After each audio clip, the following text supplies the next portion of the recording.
Oh no, that sounds like funk.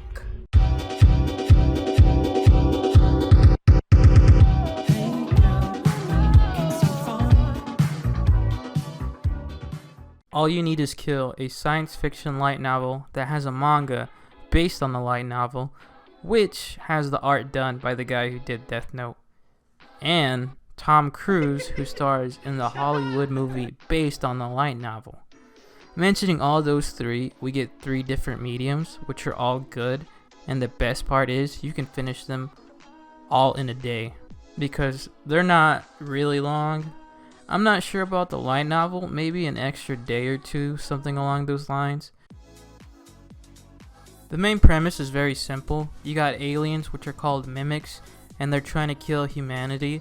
So humanity has come together and created the United Defense Force. They also made some badass mech suits for fighting against the mimics. The main character of this story is Kenji Kiara, where he's a recruit and must deploy for battle the very next day. We see him dying in the middle of the war and then waking up from a so-called dream. He remembers small details from his dream, like having to do push-ups, and obviously remembers dying in a painful death. He notices small stuff that was absent from the dream, so he brushes it off and prepares for deployment. In the end, he's not sure if that's all really a dream, but what he does know is he's got to survive. After all that, he dies again, and he figures out that these aren't really dreams, and he keeps on reliving the same day. After realizing this, he is struck with fear and just runs away from his 3rd time of deployment. He reaches the shoreline where he bumps into an old man and a little girl, but after encountering them, he catches his breath from all that running, and just for a moment, suddenly, the old man's head goes flying, and then, well, you can see what happens to the girl. A lone mimic kills them both and kills Kenji in a brutal fashion. Just like last time, Kenji wakes up from his bed only to remember everything that just happened to him. Just to show the real tone of this manga,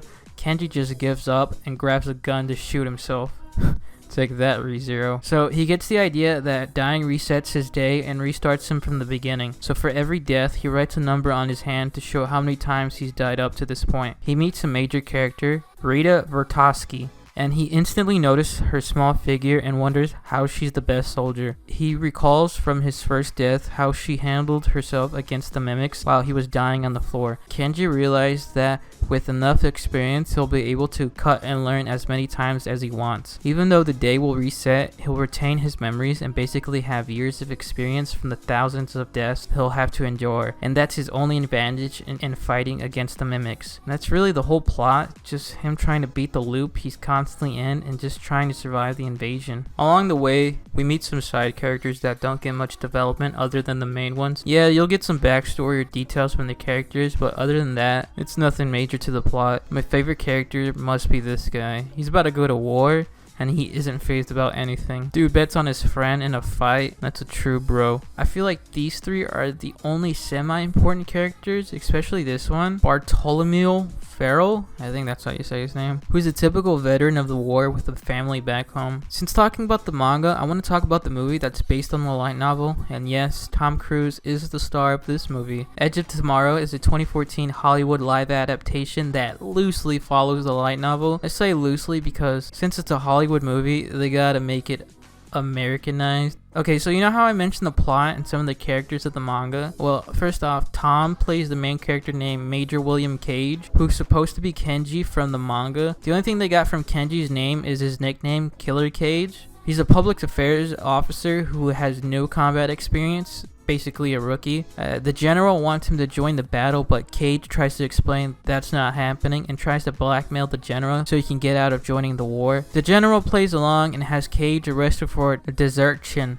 Cage wakes up from a blackout and meets Sergeant Farrell and explains the situation to him that he's not supposed to be here. Sergeant Farrell doesn't really care since he just tried to run away from the war. Then we meet with the J Squad, who are honestly forgettable to me. Cage gets shipped out and joins the front line and barely survives everything that comes his way. He encounters a mimic that's all blue and manages to kill it, but the blood of that mimic gets all over him, causing him to get stuck in a loop and die. And that death is really the only gory one in the movie. movie. Just like in the manga, Cage must find the hive mind of the mimics so he can stop the loop and win the war. We see what the battle suits look like in the movie, and they aren't protecting you from anything. They have cool guns on the side of the forearms and a rocket launcher on the left side of the back with a turret on the right side as well. You know the aliens that are trying to kill everybody in the movie? They look so different. Instead of looking what they look like in the manga, they look like off-brand Transformers. And out of the 7 characters in the manga, only 3 made it into the movie. Tom Cruise is Kenji, Emily Blunt is Rita, and this guy who's supposed to be Sergeant Farrell. This might be a stretch, but this guy could be this character, but I don't know, to be honest. I do like how they incorporated some material from the manga, like how you always see or hear everybody call Rita the Full Metal B word. Oh, it's the Full Metal. But they always get stopped from finishing the sentence, or the "do I have something on my face" moment every time. They do it at least 3 times in the movie.